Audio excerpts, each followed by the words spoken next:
What's up, everybody? Welcome to the Stop Crying, Call Ryan podcast. We're sitting here today with the Zachary Kepes, big time investor in the Phoenix metro area, really good guy, helps a lot of people out there, manages a lot of properties. Super excited to have him here today to kind of hear his story, how he got into real estate investing and what he's excited about for 2025. Welcome, Zachary. Great to be here. I mean, you've been a longtime friend of mine. Nice to see the operation in person. I thought you were working out of your house. I show up here and you got pickleball, you got barbecues, you got 50 people in the office. It's a sizable operation. Golf Very carts, impressive. All kinds of fun stuff, yeah. Good to see you. Nice to see you as well. So right. Happy New Year. I know too. you've got a lot of things in the works. You're a super busy guy. Everything that you've done is extremely impressive. Just the size of your operation and what you're able to manage with what you have is insanely crazy. So let's just start in the beginning. Like, how did you end up in Arizona? Where did you grow up? How did you start getting into real estate investing? How did you find your first deal and then kind of lead into where you're at now? Well, that's going to take a few hours, but good questions. I grew up in the Midwest, originally from Detroit, bringing the hustle to Arizona. Went to school at Indiana, Kelley School of Business, great college, great university, good connections there. Studied entrepreneurship and finance, worked on Wall Street for a little bit, and I realized that it's the institutions that are moving the equities and whatnot. I always like having control of my life, and being an entrepreneur like you, we like having control of everything that we do for the most part. Right. And I found that real estate enabled me to pursue a career in something that involved economics, finance, Spanish, communications, relationships. It just embodies everything that I love. And also when you look at the 90% of the highest affluent people in the world, in some capacity they're involved in real estate. So by default, it was a natural progression. My cousins ran a real estate operation in the Midwest. They were looking for human capital, aka other people, to come out to deploy money and work with them to move funds. And in 2002, I moved to Arizona, didn't know anybody, and started building the operation. Went to real estate school for 9 days. I got my license, which I think is very important. People listen to your podcast. People ask all the time, hey, should I not get a license? I'm curious your thoughts on that. Right. But I think it's instrumental in what I do. So I got my license, and then from there started building strategic relationships, one person, one door at a time, to start acquiring distressed single family homes is what I've been doing. 2002, August 2002, got the license. Started hitting the streets, running, building relationships, again, one person, one door at a time. And then I was mostly focusing on flipping homes early on in the early 2000s. And then I realized when you look back, history and hindsight 2020 gives some clarity that all these homes that I sold were appreciating. And everyone that I sold that was buying homes for $60,000, selling for $100,000. And I look back a couple years later, those $100,000 homes were $150,000 and $200,000. And our market imploded, as you know, in 2007. And when did you get into real estate? 2001. Oh shit, it's very similar. Yeah. God, you look like you're 22 years old. That Botox does you well. Amazing. No stress. Yeah. Oh, it's rare to find somebody so you've been in the business 23 years, 24 years. Yep. That's impressive. So, as you know, I started raising private capital, finished the relationship with the cousins. They had some hard times, and built my portfolio using OPM and then selling off to hedge funds and building a portfolio one home at a time. It's been a wild ride, and you've been here the whole time. Yeah, no, craziness. So you were flipping and obtaining homes during the whole crash. So how did that affect you? How many homes did you have? Did you end up doing any short sales, foreclosures, any of that stuff? What happened? No, then? the good news was, the nice thing about buying with equity enables you to pivot very quickly. And you can tell by being on the front lines, by having the license, by interfacing with other agents, sellers, buyers, and everybody in the community of what's happening. We're on the front line. So we're gonna know first and foremost what's transpiring immediately by being dialed into the game and not being passive in our investments. So once I felt like, hey, there's no calls coming in on the retail listings and people are quickly dropping prices and my phone is dead, that's an immediate sign of distress. Yep. And so at that point we stopped buying, sold off what we had. When you have equity, you have the ability to pivot and adapt. Sure, we took some losses on there, but we were not over levered. We didn't use bank money at the time. It was all just family capital. And I never had to do a short sell because, again, we were diligent on it. Right. Or, again, we just portfolioed it, stayed on it, and rented out because the stuff that we were buying actually cash flowed, despite what was happening in the emotional frenzy of the downturn. People panic, and they're not thinking sensibly when you're in distress. You're in panic mode. You're like, oh, let's get rid of it. The world's coming to an end. When, in fact, real estate's never going to go to zero, right? So sometimes you have to take a step back, breathe, look at the macro picture versus the micro when you're in it, and make good decisions. Right. So you made some good points. You're purchasing obviously at a discount, even at a time that people are paying 20, 30, 40, 50,000 over appraised value just to get into a property. I remember if you got picked to get a new build, right? People are camping out waiting for miles in lines. Crazy. Overnight. We stood in those lines. It's like a lottery ticket. If you just get one, you're like, holy cow. Yeah. And that was insane. I remember like Anthem, West Valley, all those places. So for sure. I remember those days. You're standing in the lines and the lottos and please take my earnest money. Please take my earnest money. Because you knew once you had that contract locked in, talk about irrational exuberance. Yeah, we should have seen, kind of felt that hindsight, this is going to end at some point. I mean, obviously a lot of people did the Big Short movie and all that stuff, kind of called it, I remember sitting in like a Starbucks or something and the barista is sitting there talking about how they bought their 8th rental property and you don't got to show any income and all this other stuff. You're like, something's wrong. Same thing, I'm getting my hair cut. My lady barely speaks English and she's like, tenemos 8 casas en esta ciudad. You have 8 houses? Wow. I'm impressed. Now I'm going to start selling my portfolio. But God bless that person. I hope they still own them. Right? Yeah. And nowadays, I remember I was in a Starbucks probably 8 months ago, and the barista's talking about how she wants an Airbnb. So I'm like, ding, ding, ding. Yeah, Airbnb. I'm not a. Do you do Airbnbs? No. I'm not a fan of the short-term stuff. They're kind of getting crushed here. So, but buying at a discount during that time when people are just going bananas, how are you sourcing those deals? Same as you are now? You mean back then? Back then, people always have distress, right? There's high utility and a lot of stuff couldn't sell for regular financing. So not everybody had cash. The stuff that I'm buying is non-financeable or it required immediate, a divorce, a firehouse, whatever it may be. There's always high utility sellers and situations.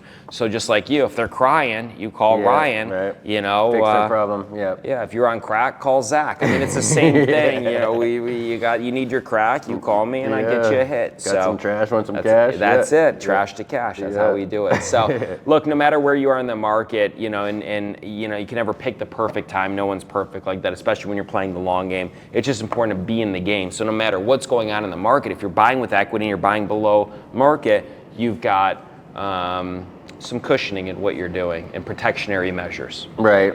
So at what point or how did you create your beginning avatar of what you want to buy and sell and play in? Because I mean, you're very tight on your space. You don't go out of area. You only stay in certain cities and locations. You only buy certain things. So you've always kind of stuck to what you wanted. You don't vary from that. But how did you create that avatar?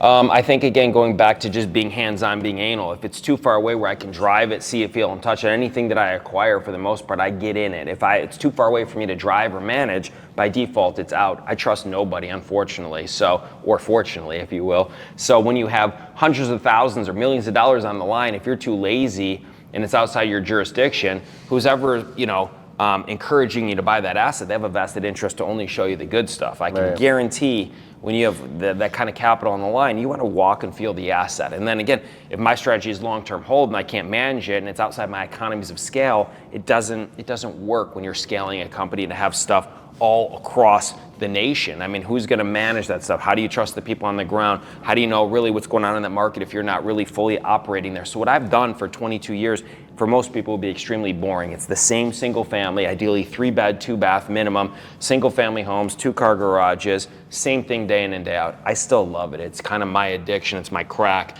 Because I know like the bottom, I can make a decision in 30 seconds when somebody calls me on a deal. And that gives you a strategic advantage by being so intimately familiar with those assets in that area that you're setting the comps. I know what those things are gonna rent for. I know what it's selling for because I'm doing it day in and day out. If somebody calls me in a jurisdiction I'm not familiar with, then I'm relying on outside people to help formulate the decision I'm gonna make to stabilize that asset or buy it or sell it or do whatever. I wanna rely on my own, knowledge and intuition. So square footage plus or minus, are you seeing that range? Like pool, no pool, what do you think? I mean, look, every toilet has a seat. I'll buy anything, right? I don't buy manufactured mobile homes, never been my core competency. Just the single family, I'll buy condos. Ideally, I want 3 beds, 2 baths, and some form of covered parking. I prefer without a pool. Of course, I'll take it with it. Solar, I bought before, just becoming a headache, and it's just, not my thing. Again, at the right price, if it's owned outright, I'll certainly look at it. The pool and the liability is kind of a headache. You're not really getting a premium for rent by stabilizing it. In a higher end home, it's expected, so you want the pool for $1 million plus. If you're gonna just exit on it, that's fine. Right. But I'm always thinking about downside risk and liability and drownings and things like that. So the standard stuff when people say, oh, what's your core competency? What's your buy box? I project, I anticipate what you're asking is, I like just the single family, interior lots, nothing on major roads, that I know I can rent out and get an 8 to 10 cash on cash return, 8 to 10%, and always have, after stabilization, having 15 to 20% equity. It's just that long, boring, delayed gratification game. So that's kind of my core competency. It's what I've stuck with, that's what's worked, and that's how I built the portfolio using cross-collateralization loans, and having that equity in there is key because you can recycle your money infinite times. Right. So at what point, as far as your bankers and things go, what size portfolio were they wanting to see before they started to allow you to cross-collateralize? Sure. I remember the first call. So when I was buying back in the day and everything was distressed, I had to use cash. So where'd you get the cash? Well, what I was doing is I was flipping those low-income homes with OPM, other people's money, and I was doing a 50-50 model. So every time I sold a deal, I would get my portion, and that portion would equate every couple deals, would be one house, and then from that one house, you'd rent it out, and then you're getting cash flow, because your cash flow is unlimited on there because you have no debt on those. You're paying cash for them after stabilization. And then I remember I got a call from the Biltmore Bank after I had, I think, 6 homes, and they said, "Hey, Zach, are you interested in debt?" I said, "Where have you been for 3 years?" Yes, the time has come. Yeah, I'd like some debt. They said, well, it looks like you own those free and clear. I said, I do. And I think my first line of credit was like $400,000 or something. I was like, great. But remember when prices were 30, 40, and 50, I'm like, I can go out and go buy another 10, 15 houses. It's amazing. So I remember that. And then incrementally, you utilize that line of credit to go buy new unencumbered assets. And then you repledge those. And it just continues to grow and scale by pledging new assets to that commercial line of credit, to the commercial loan, and continue to crush, just arbitraging. So you keep talking about OPM, other people's money. So a lot of people looking to get started, don't have any idea how to go raise those funds or what kind of anticipated returns the investors were looking for. Like when you first started doing that, what was kind of your pitch and what kind of anticipated returns were your investors looking for? Great question. God, where were you back in 2008? You could have been my partner. It's interesting. This game is very consultative. So what you want and what I want is always going to be different. It's always important when you're raising money or doing anything is to ask and always project. So number one, if you can find the deals but you need the money, you want to start all the time manifesting, projecting out to the world. Hey, I'm Ryan, and I've been buying these assets for a long time. I'm looking for some strategic capital partners. If you're out there and you're following my Facebook, Instagram, LinkedIn, whatever it is, and every time you go to a meetup, you always want to project that. I'm Ryan, I'm looking for strategic capital partners. If you're interested in investing in distressed real estate, this is what my core competency is. Reach out to me. Let's create some sort of strategic partnership. That would be the line. So if you're watching this, you always want to say, hey, my name is so-and-so. I've been doing this. Here's my track record. I'm looking for strategic capital partners in my business. Period, the end. Get the phone to ring and then say, oh, hey, Zach, or hey, Ryan. You saw my reel, or I met you at this meetup. This is my core competency. This is what I'm looking to do. I'm looking for strategic capital for these deals.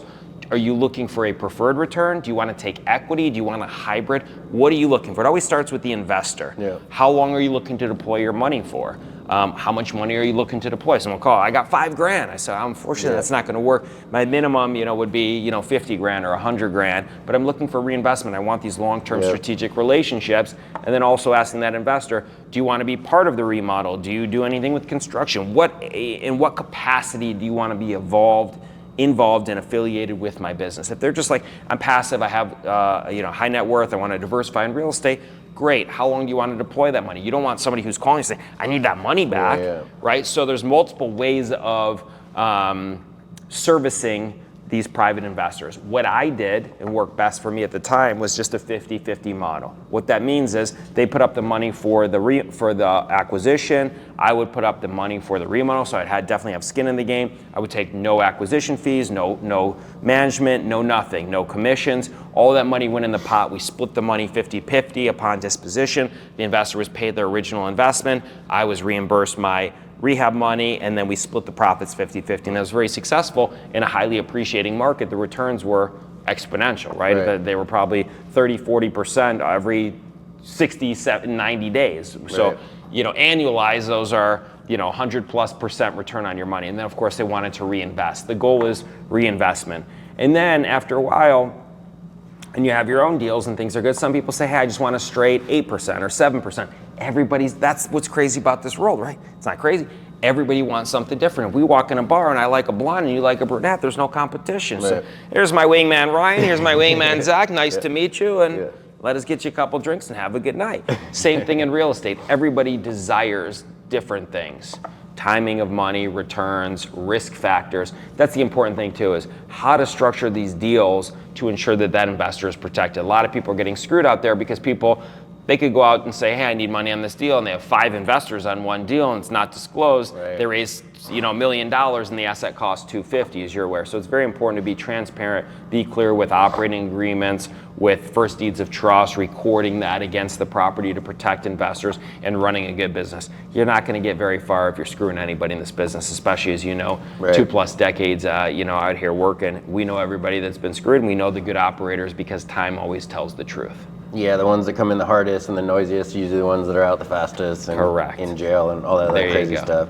So whenever you're taking money, you're not commingling any funds, you're saying keep your money in your bank. Whenever I find an asset, you're going to fund the asset, you're going to go in first lien position, I'm going to handle all the repairs. How do you protect yourself on the repair side of things? Are you putting some sort of contractor lien on there or something? I'm the manager of the asset, so what I would structure is the title would either be in my name or a joint venture operating agreement, depending on that investor and how much deals we're doing. Or if I just close in my entity, we just do a private operating agreement notarized with the roles, responsibilities, and expectation, and where the capital's coming from. So everything is spelled out, so there's no ambiguity in terms of accounting after post-sale disposition. So I also have a third-party accounting company to show everything with receipts and everything else to protect the investor and protect myself and go from there. So we always have down to a penny the acquisition, the rehab, who was paid what, receipt. So it's very transparent, very black and white, no room for error. And then there's pictures of progress if the investor's out of state and they want to see pictures and updates, no problem. Okay.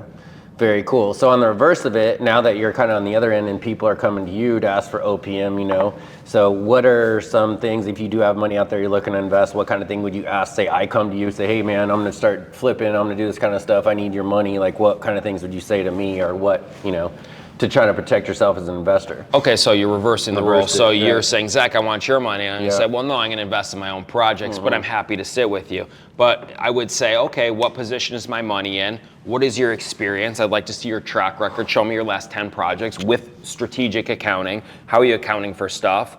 How are you buying these deals? Are they on market or off market? I want to see proof that you're buying them way below market and, high equity type positions to protect my money if I was to invest.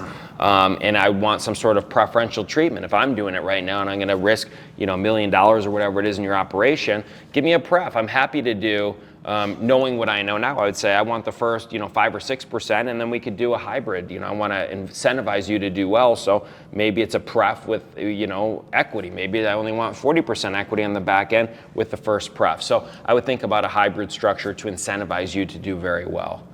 I'd also probably want, if I'm investing with you and it goes very well, I'd want the first right of refusal for successive investments, right? So it's not like, hey, here's my money and you give it back to me in 2 weeks because you wholesaled it and made 50 grand and you pay me 10 grand. That's great, but now I'm back with sedentary money that's not yielding me anything in a money market fund. So I want to know that my money could be deployed for a significant amount of time with a fair, reasonable rate of return. I'd also be worried that you're offering, if someone says, Zach, I'm guaranteeing X, there's no guarantee in anything. When someone says to me, I'm guaranteeing, I'm immediately out. As soon as I hear the word guarantee, it's nice to meet you.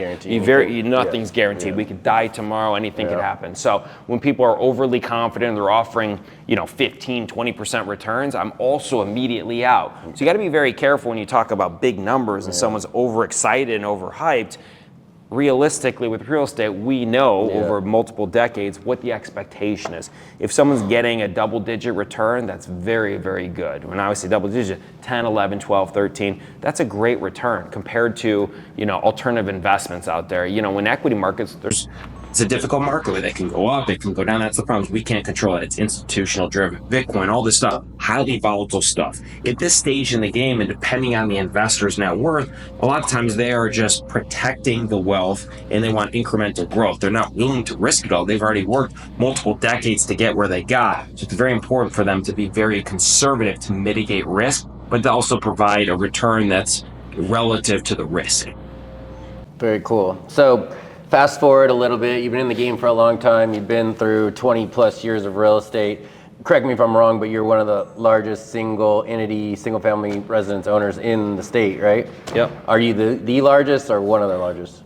I don't think I'm the largest. I don't know. It's hard to do research. I don't care about accolades or goals or being number 1, 2, 3, or 4. I just worry about my own portfolio. I'm sure there's larger people, and I hope that there is. I'm not worried about numbers or anything like that, candidly. But you have about 300 doors just under management? 300 single family homes. That's awesome. Yeah. And explain your team. What does it look like? How are you managing all that? And what does your kind of day-to-day operation look like to manage those? And you're obviously buying 5, 6, 10 houses a month also. Correct. That you're throwing in the mix. So it's interesting. I think a lot of people analyze operations and think they need big fancy buildings like this to run a sizable operation. I run my operation out of my house, which, by the way, banks love. They don't want to see unnecessary overhead. Right. It's me, my assistant. I have a full-time bookkeeper. I have a full-time maintenance guy that services all the homes.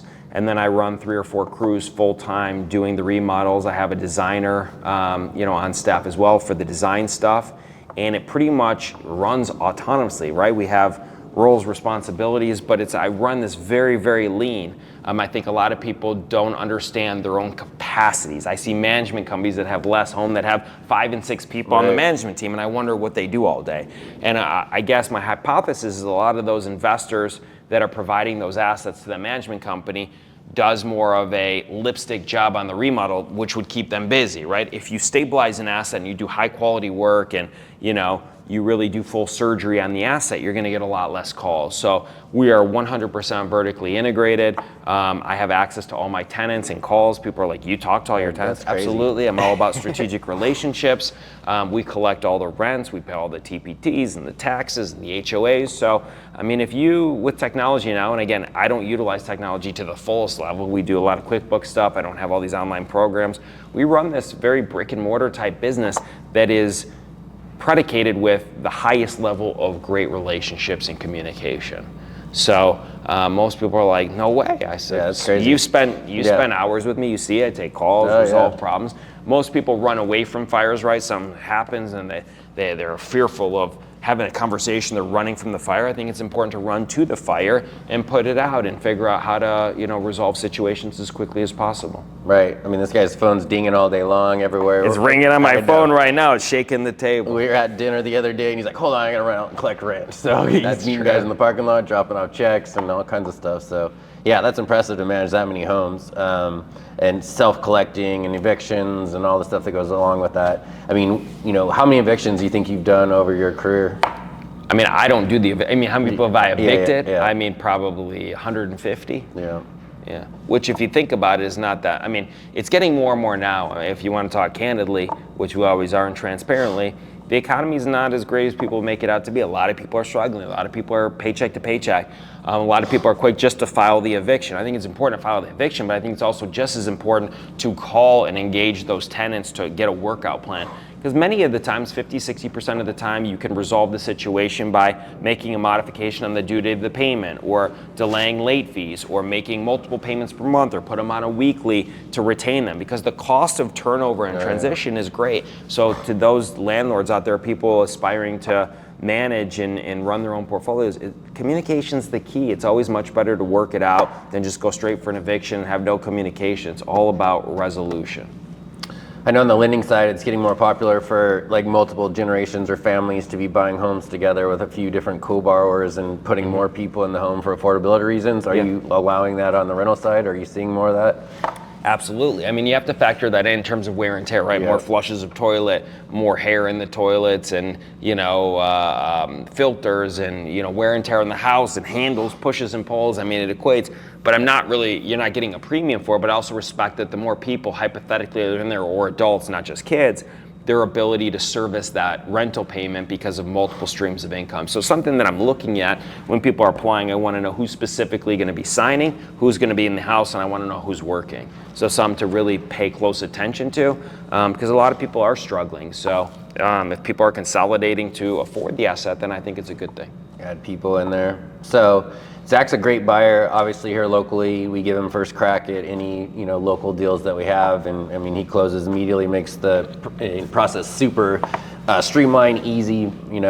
whatever he says he does, closes on time, all that good stuff. So, you know, acquiring all those properties over time, you've always bought from wholesalers? Are you buying direct to seller? Why haven't you ever started your own direct to seller business? You know. So great question. So early on in the 2002, I was direct to seller. We did a TV campaign, we did billboards, we did radio. We were all over the place. We had a company 1-800-NO-AGENT. We spent $60,000, $70,000 a month in advertising. Back then, that was a huge budget. Competed against the We Buy Ugly Homes guys. I haven't even heard of those guys anymore. They're I don't know what's going on with them. But anyhow, I remember showing up to those houses. We'd see Buys houses outside, and the cars were wrapped, and I would just laugh because I knew that those guys were tying it up with a $10 earnest money with an assignment clause. I'd walk in there, and it's a laydown. Hey, how you doing? Do you want a guaranteed? I'm going to give you $10,000 non-refundable right now. No assignment. I can close tomorrow. No contingencies, no inspections. How is anyone going to compete against that? I said, if those guys can give you $1 more than me and they're willing to do the same terms, you should sell to them. 100%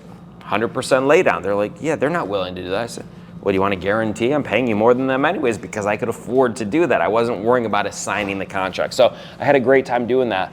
But what I realized was I built so many relationships with agents and selling the stuff and all the other wholesalers in town that at this point I spend $0 on marketing today. So I can pick and choose the asset class based on my buy box.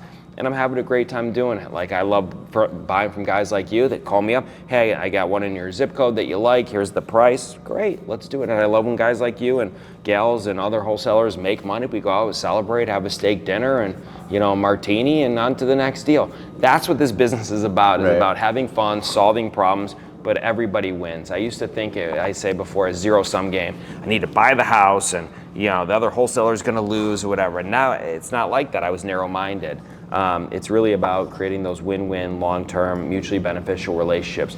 You make money, I make money, we solve the seller's problem, a tenant gets a good house, or the tenant has the ability to buy that house, and we solve the seller's problem, and they put money in their pocket, and we're not, you're not, or no one's cheating them out of some ridiculous deal. I will not be a part of some ridiculous deal. I don't care how much money I can make, it's about the morality and ethics of the business. Yeah, win-win for everyone. You're always super generous with your time. I know you give back to a lot to the community and help educate and get a lot of younger guys in the business. So that's super appreciative. A lot of people really enjoy that. I mean, I'm sure that makes you feel good to help all these guys and see these younger guys come up out of nothing. I was at the gym right before. This guy goes, I see you on Instagram. I'm in college at U of A. You got a few minutes for me? I said, yeah. What's your question? Do you think I should get into real estate? I said, yes. Okay, what else you got for me? Well, how do I do it? I don't have any money. What are your thoughts? And I said, dude, put together some questions. Let's sit down. I said, that's a great point. I love, people know they reach out to me on Instagram or FaceTime or whatever. I take the calls. I'm happy to give back. And look, that's what your legacy is.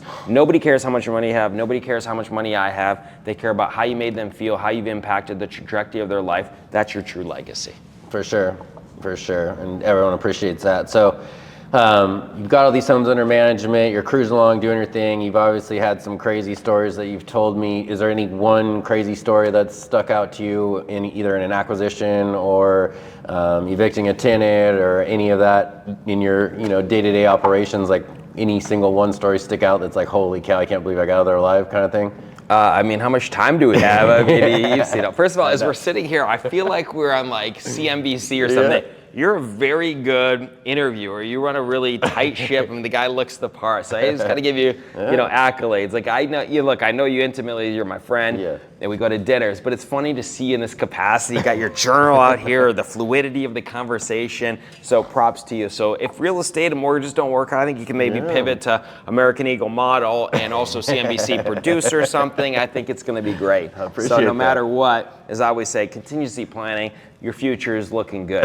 That being said, reverting back to your question, I've seen some crazy stuff. I've been surrounded by guys pulling a lockbox off in South Phoenix that was nuts. And they're like, the gun wasn't in my face, but the guys were packing and showing, and I'm surrounded. And they're like, how much money you got on you? I'm like, hey man, I'm just the property manager. I don't know in the house. I'm just taking off the lockbox. I was about to get my ass kicked by a bunch of guys, but when you're familiar with your surroundings and you're not cocky and you're not wearing fancy watches and acting like an idiot, and you're diligent about stuff, you're going to be okay.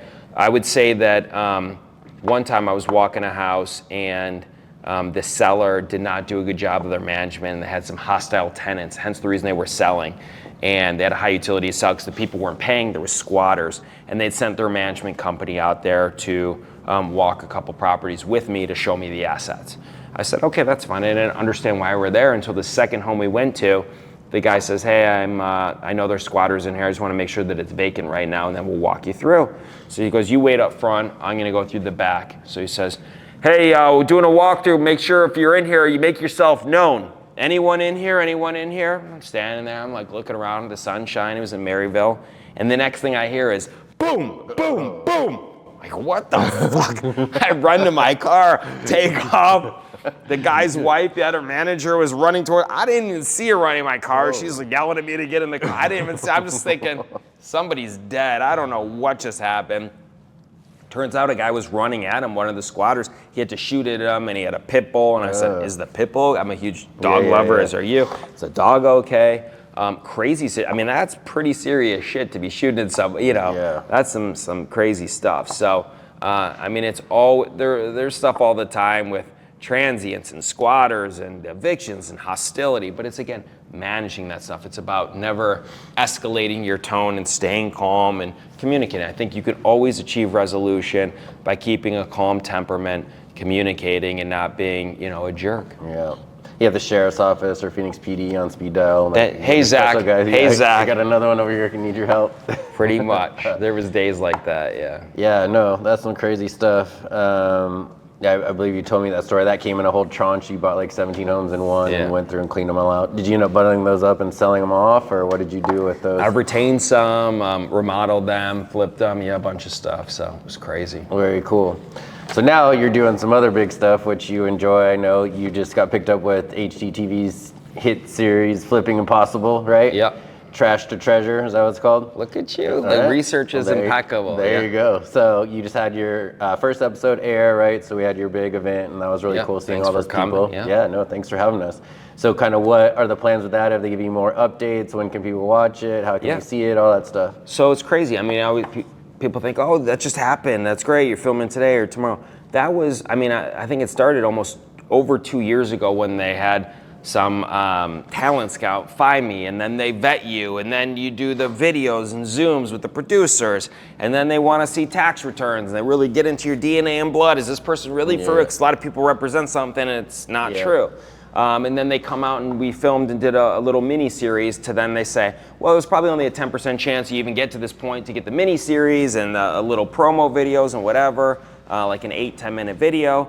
And then a couple months later they said, unbelievable that they selected you for, you know, the show. And then I remember my buddy who is the attorney at Domino's, David, when we first were messing around, he came out here, a good friend of mine, we traveled together. I lived in Spain. He's now one of the chief in-house counsels for Domino's in Michigan, was visiting, and we was making mock videos of me going through the houses and be like, yeah, the show's coming out. I have it on my Facebook.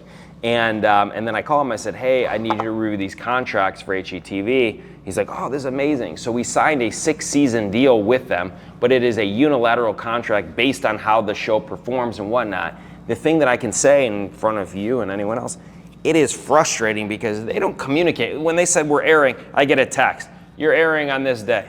Oh, that's wonderful. Do you know the name of the show? What time is it coming up? There's no communication. I would deal with the producers that are independent producers for the show, and we spent, you know, weeks and months filming, you know, a lot of hundreds of hours of content, and then it's like, oh, we're filming, and then, okay, well, when's the next episode? What's happening? So I could tell you sitting here today, I have no clue. Wow. That's one thing I don't like about that aspect of the business is everything I do, I like having control. What's going on, when? I'm pretty anal and, you know, direct. So I do not have the answer. I'm hopeful that, you know, it had good ratings and reviews, and it is up to them for the continuation. Again, we're committed for a 6-season opportunity, but again, it's all unilaterally based in the TV world. It's all up to them and ratings and reviews and who knows. So I do not know. If I don't know something, I say it how it is, and hopeful and optimistic and grateful if it's a one-time thing or we get the seasons. That's amazing. I'm sure it will. I enjoyed it. It turned out well. Thanks. It looked like it flowed nicely. It looked like you've been doing it for years. I mean, it's kind of what you do every single day anyway. One thing is that we kept it authentic to Yeah. exactly what we do. It's the same type of asset class that we buy. It's my same crews, same people. None of that was BS, which is important to me. I never like represent. If you go on my Instagram or you see me in person, there's a lot of people that have an online personality, and you meet them in person, you're like, are you shy? Who's the person you're representing? Yeah, right. To me, I think it's, I mean, do what you want, but just be the same person in and out, you know? Very cool. So 2025, new year. What are your feelings on the market? What are you excited about? What are you cautious about? Are you full, pedal to the metal? Are you backing off a bit? What are you thinking? Yeah, I only know one speed, and that is full speed. I removed the brakes from my car, just like I removed the brakes in my business. I don't know anything about braking. I posted that the other day. I think I was with Eric Klein, and then some other people posted. I guess they went to church, and I'm Jewish, and they're like, the pastors, what do they call it? They're preaching, or they're, what's it called? Preacher. The sermon? The sermon. Yeah. The sermon was talking about 2025 is the year of all gas and no brakes. And it resonated with me. And then I posted, I said, who else, what are your thoughts? I'm all gas and no brakes and whatever. The reality is you always want to be cautious, but I'm cautiously optimistic. I think 2024 was a tough year for most people. A lot of changes with commissions for agents. Interest rates were higher than we've been accustomed to. But I think that 2025, we're going to see a small amount of appreciation. I'm not like thinking 5 to 10%. I'm thinking 3 to 4, maybe high 4% appreciation, which would be favorable for our market. We've been slated as a top 8 market across the United States in Maricopa, which is great and favorable. But so we'll see. I don't deviate in a good market, bad market. I'm always consistently buying. I want to keep the crews busy. I want to aggregate more homes to the portfolio. So my business model is always full gas and no brakes. But in terms of appreciation and more liquidity, I'm seeing favorable for our market. Yeah, I saw the top 8 thing, and I mean, I've seen appreciation estimates as high as 12%, which is insanity if that happens. But I mean, things like going on in California, and this is a great place to live, and a lot of people a great point. Moving all over the country into Arizona, and there's a lot of job growth and a lot of things happening, we've got area for days, right? We can just keep going out. So it should be interesting to see what happens. But it's very important to state that, everyone thinks like this business is based on liquidity and appreciation. It's not about that. It's, I don't buy specifically. You get the depreciation, which no one talks about. You hope for appreciation, but you don't buy based on hope, and you don't buy solely for appreciation. You buy based on cash flow. You buy because you already have stabilized, locked-in equity when you're diligent, either forced through a remodel or because you're buying diligently and solving problems. So, the reality is you're getting that long-term taxable income by stabilizing these assets. So it's important when people are out there thinking, your business is only as good as appreciation. That's not true at all. It's about buying good assets that are going to cash flow, that you're stabilizing and locking in long-term equity at long-term tax rates. Yeah, you make your money on the buy and you make your money on the cash flow, and then the market can fluctuate and it don't really bother you. That's where everyone gets burned and in trouble. All the first-time investors go in and they're losing money on the cash flow and they're hoping it appreciates, and then hope is not a strategy. AC goes out and they have some tenant destroy the place and they're out of the game quickly. Correct. So that's how people get in trouble. So appreciate you coming here. This is awesome. It's been really cool chatting with you. Hold on, not so fast. Is it my turn to flip the camera? You could ask me some stuff. So, I've known you for a while. What are your goals for 2025? I mean, other than staying in great shape, enhancing your pickleball game, going from a 2 to a 3.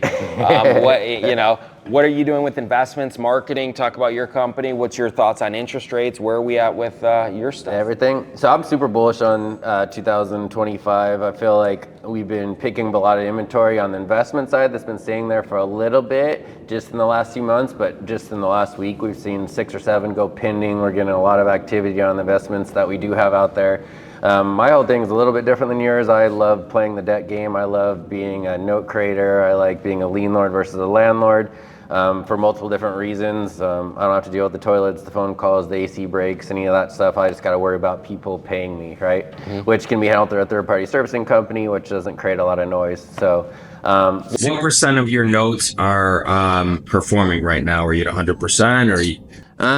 They are all performing, but most of them are sporadic. So they'll come in like they won't pay for a month or two. Some pay on time every single time. So they have HGH set up, bing, bing, bing. You get them all in the first of the month. And you have the ones that bounced a few times that they won't allow them to do HGH anymore. They got to send in certified funds into the servicer. So those guys pay a little bit more sporadically. I just kind of pay attention to them all, see where they're at. If they start getting 90, 120 days down, I can contact our trustee sales department. They can send them out a 10-day notice and demand letter. Yep. Usually by the time that goes out, they'll come up with the money plus the past fees and kind of things. But on average, probably I'd say 50% of them pay on time. The other ones usually pay within 30 to 45 days late, but they do continue to pay. I've only had to foreclose on one person so far, and it was a piece of land. I took the asset back immediately and sold it for more than I paid for it originally. Amazing. So super bullish on that. I like to play in the affordable housing arena. Like my avatars, anything land, manufactured home, single family residence under $150,000 or less, because our target cash on cash return when doing note creation is 20% yield. But I'm getting 30, 40, 50% cash on cash return on most of my notes. So Amazing. What I'm more excited about even now is we're starting to do more assigning into note creation. So I'm not even having to take the asset down, and I'm offering seller carry terms, and I'm assigning into note creation. Sometimes we're assigning into note creation without any money in the game.